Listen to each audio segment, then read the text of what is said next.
আমি বানাবো আজকে রুই মাছ দিয়ে মিষ্টি কুমড়ো দিয়ে ঝোল। মাছ ধুয়ে নুন হলুদ মাখিয়ে নিচ্ছি। কড়াই বসিয়ে দিয়েছি, কড়াই গরম হয়ে গেছে, তেল দিয়ে দিয়েছি।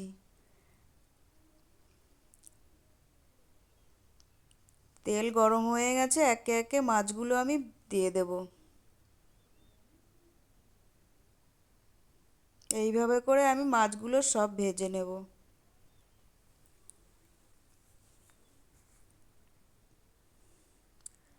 বাকি মাছগুলোও আমি দিয়ে দিচ্ছি।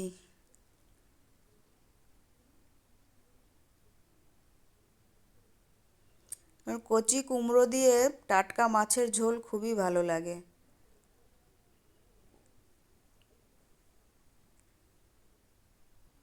মাছগুলো ভাজা হয়ে গেছে, তুলে নিচ্ছি। তেলে দিয়ে দিচ্ছি একটা তেজপাতা, সামান্য জিরে দিয়ে এবার মিষ্টি কুমড়োগুলো দিয়ে দেব। মিষ্টি কুমড়োগুলো আস্তে আস্তে ভেজে নেব আমি।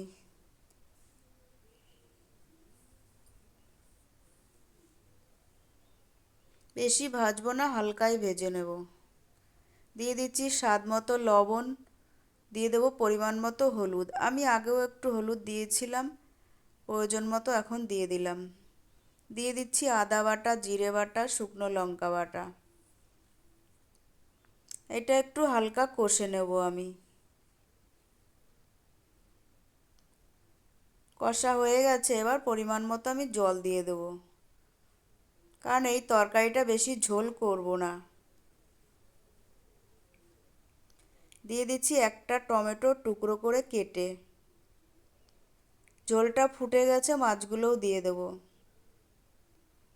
এই রেসিপিটা যদি তোমাদের ভালো লাগে, তোমরা শেয়ার করো, লাইক দিও, কমেন্ট করো।